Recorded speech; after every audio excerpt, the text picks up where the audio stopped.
Everyone, आज हम सीखने वाले में हैं हम लोग फंक्शंस के बारे में। फंक्शंस क्या होते हैं? तो function is a block of code that perform a specific task. मतलब फंक्शन एक ब्लॉक ऑफ कोड होता है जो स्पेसिफिक काम को करता है। मतलब अ फंक्शन इन सी, मतलब सी लैंग्वेज में फंक्शंस क्या होते हैं? Function is a block of code that perform a specific task, it executed only when it is called. मतलब फंक्शन वो होता है, एक ब्लॉक ऑफ कोड होता है जिसको स्पेसिफिक काम करने के लिए बनाया जाता है, और ये एग्जीक्यूट तब होता है जब हम इसे कॉल करते हैं। जैसे यहाँ पास एग्जांपल में दिख रहा है हेलो, और हेलो नाम का फंक्शन कॉल हुआ और यहाँ पास हेलो नाम का फंक्शन बनाया गया है। टाइप्स ऑफ फंक्शन दो टाइप के होते हैं फंक्शन, आपके प्री डिफाइंड फंक्शन और यूजर डिफाइंड फंक्शन। तो user defined type of function में प्री डिफाइंड फंक्शन होते हैं जो पहले से सी में अवेलेबल होते हैं। मतलब a predefined function is a function that is already available in C standard library. मतलब सी के स्टैंडर्ड लाइब्रेरी में पहले से अवेलेबल होते हैं। प्रिंटफ पहले से अवेलेबल होता है, स्कैनफ अवेलेबल होता है, strlen मतलब स्ट्रिंग का लेंथ पहले से अवेलेबल होता है। फंक्शन ऐसा फंक्शन है अवेलेबल होता है। तो ये सब फंक्शन अवेलेबल होते हैं सी के लाइब्रेरी में। इंक्लूड हेडर फाइल में इंक्लूड होते हैं, और इसको लिखने के लिए हेडर फाइल लिखना ज़रूरी होता है सी में। और stdio.h में printf और scanf डिक्लेयर किए गए हैं। फॉर योर नॉलेज मैं बता दे रहा हूँ कि printf और scanf std.h फाइल में डिक्लेयर किए गए हैं। User defined function. A user defined function is a function created by the programmer to perform a specific task. मतलब जो प्रोग्रामर के द्वारा यूजर फंक्शन बनाया जाता है उसको यूजर डिफाइंड फंक्शन कहते हैं। मतलब हर फंक्शन प्रोग्रामर के द्वारा ही बनाया जाता है कोड में। प्री डिफाइंड फंक्शन तो पहले से अवेलेबल होते हैं सी के फाइल्स में, लेकिन हमें प्रोग्राम लिखने के लिए या प्रोग्राम को रीयूजेबल या फिर प्रोग्राम को बार बार यूज करने के लिए या फिर प्रोग्राम को छोटा बनाने के लिए हम फंक्शन का यूज करते हैं। जैसे अब ये एक लाइन है, ये एक लाइन को हम 5 बार लिखेंगे, उससे अच्छा है कि एक फंक्शन में इसको हमने डाल दिया और उसी फंक्शन को हम बार बार कॉल कर लें, तो क्या दिक्कत है? उसी फंक्शन को एक दोबारा फिर से लिख देंगे तो ये लाइन फिर से एग्जीक्यूट हो जाएगा, printf welcome to C programming. बस इतना डिफरेंस है यूजर डिफाइंड और प्री डिफाइंड, और इतना फ़ायदा है हमारे फंक्शन का। फंक्शन का फ़ायदा यही है कि एक छोटे से फंक्शन कॉल से हम पूरे फंक्शन को कॉल कर लेते हैं। मतलब फंक्शन के अंदर जो भी लिखा हुआ रहता है हम वो चला सकते हैं, चल सकता है।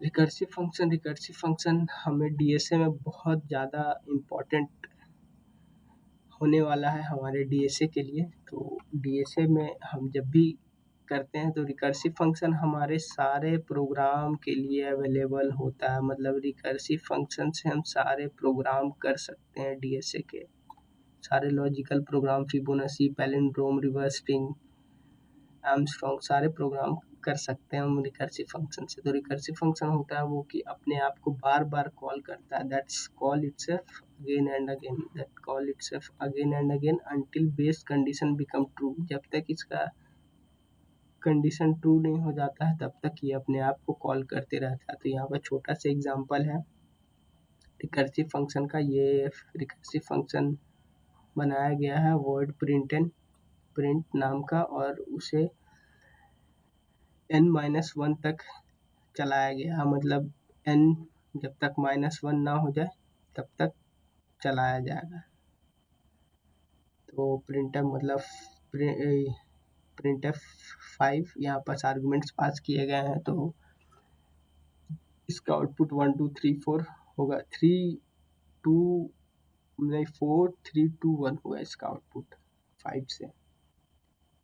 ये है रिकर्सिव फंक्शन, बिकॉज ये फंक्शन बार बार यहाँ कॉल करेगा, ये रिटर्न करेगा, ये चलेगा। तो आइए हम कुछ कोड्स देख लेते हैं फंक्शंस के। हमारा कोड ब्लॉक सॉफ्टवेयर ओपन हो गया।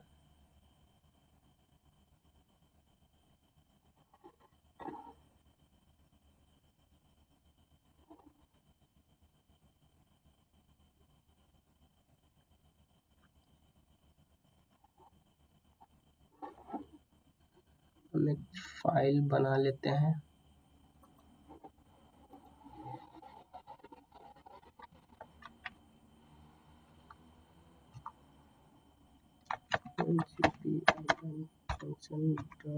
function c6.c। हमने यहाँ फंक्शन का फाइल बना लिया है। अब हम लिखते हैं #clud, अपने हेडर फाइल को इंक्लूड कर लेते हैं stdio.h। इसी हेडर फाइल में आपका printf और scanf डिक्लेयर किया गया होगा। अब हम एक फंक्शन बना लेते हैं जिसको मेन फंक्शन के अंदर कॉल करेंगे। और सबसे इम्पोर्टेंट और सबसे मेन बात ये है कि कंपाइलर हमेशा बोलता है कि जाओ मेन फंक्शन के अंदर लिखी सारी लाइन को एग्जीक्यूट करो। कंपाइलर हमेशा मेन फंक्शन के अंदर लिखी सारी लाइन को एग्जीक्यूट करता है लाइन बाय लाइन। हम फंक्शन बना लेते हैं इंट ऐड। फंक्शन ऐसे बनता है, ये हमारा फंक्शन क्रिएट हो गया है। फंक्शन रिटर्न करेगा हमारा a+b। हमारा फंक्शन एडिशन रिटर्न करेगा। अब हम मेन फंक्शन डिक्लेयर करते हैं। मेन फंक्शन डिक्लेयर कर लेते हैं बिकॉज कंपाइलर हमारा सी का कंपाइलर हमेशा मेन फंक्शन के ही अंदर जाके काम करता है, मेन फंक्शन के ही अंदर जाके कोड को एग्जीक्यूट करता है। हम दो वेरिएबल डिक्लेयर कर लेते हैं, इंट a इंट b। अब इसमें दो और बातें आपको बता देता हूँ। यहाँ पास ये जो है, अगर हम इंट a और इंट b लिख देते हैं तो ये हमारा हो गया पैरामीटर्स। जो फंक्शन को डिक्लेयर करते समय वेरिएबल बनाते हैं उसको पैरामीटर्स बोलते हैं, और फंक्शन को कॉल करते समय जो वैल्यू पास करते हैं उसको आर्गुमेंट्स बोलते हैं। फंक्शन के दो इम्पोर्टेंट पार्ट्स हैं, आर्गुमेंट्स और पैरामीटर्स। आर्गुमेंट्स वो होते हैं जो फंक्शन को कॉल करते समय वैल्यू पास किया जाता है, उसको आर्गुमेंट्स बोलते हैं। और फंक्शन को डिक्लेयर करते समय जो वेरिएबल हम बनाते हैं उसको पैरामीटर्स बोलते हैं। तो हम देखते हैं कि हम कैसे फंक्शन कॉल करेंगे। printf %d। अब हमारा फंक्शन कॉल ऐड हमारा हो गया। अब हम यहाँ वैल्यू पास कर देंगे, इसको आर्गुमेंट्स भी बोल सकते हैं, 11 और 89। हमारा ये कोड रिटर्न करेगा क्या, आपको पता है? अगर आउटपुट पता है तो कमेंट कर देना। तो हमारा फंक्शन रिटर्न करेगा 100, हमारा कोड रिटर्न करेगा 100 कर दिया 100 रिटर्न। अब दूसरा तरीका कि यूज़र से इनपुट लेके हम फंक्शन कैसे बना सकते हैं। यूज़र अगर से इनपुट लेना रहे तो हम क्या करेंगे? यूज़र से इनपुट लेना रहे तो हम करेंगे printf %d printf, पहले इंटर फर्स्ट नंबर कर लेंगे, लिख लेंगे इंटर फर्स्ट नंबर। ये हमने फर्स्ट नंबर यूज़र से इनपुट ले लिया और उसको scanf की हेल्प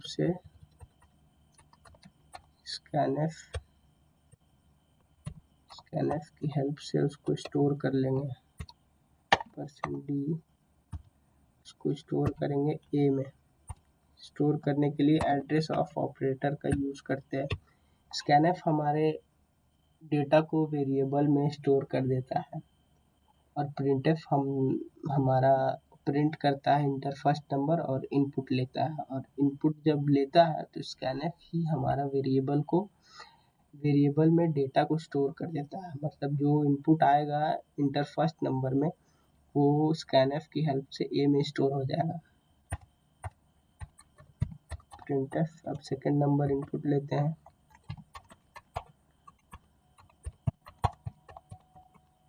सेकेंड नंबर इनपुट लिया हमने।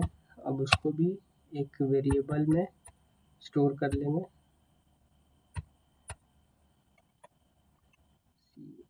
scanf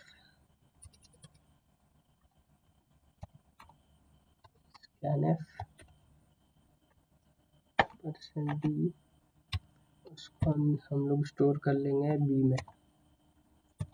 बी में हम लोग स्टोर कर लिए उसको, बी में स्टोर हो गया हमारा।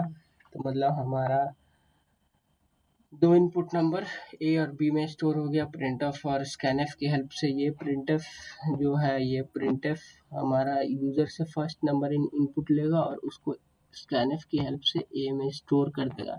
ये प्रिंटफ सेकेंड नंबर इनपुट लेगा और स्कैनफ की हेल्प से उसको बी में स्टोर कर देगा, उसको बी में स्टोर कर देगा। बस अब हम यहाँ पास आर्गुमेंट्स की जगह, आर्गुमेंट्स मैंने बताया था कि आर्गुमेंट्स वो होते हैं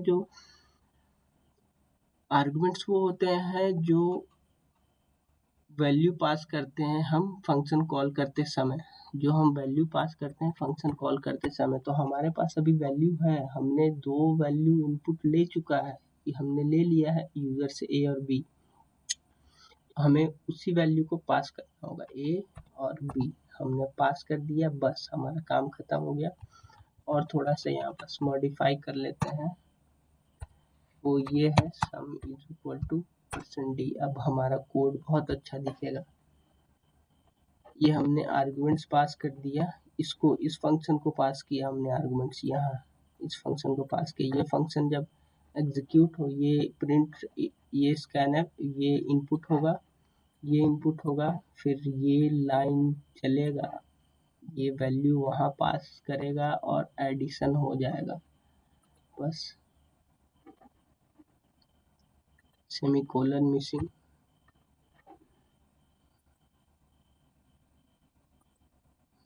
अब हमारा प्रोग्राम चलेगा,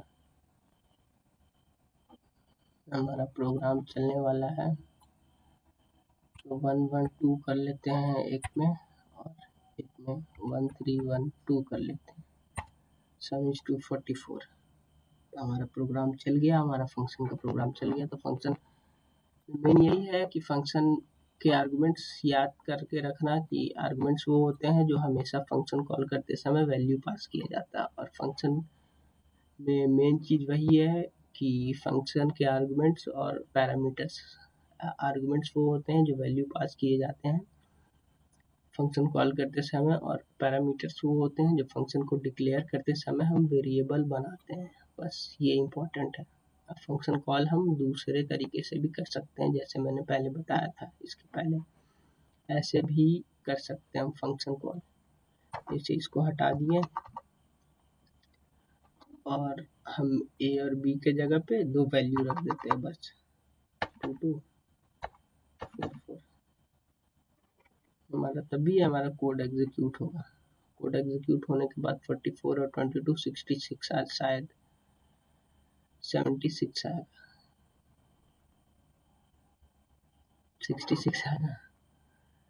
बस आ गया हमारा 66।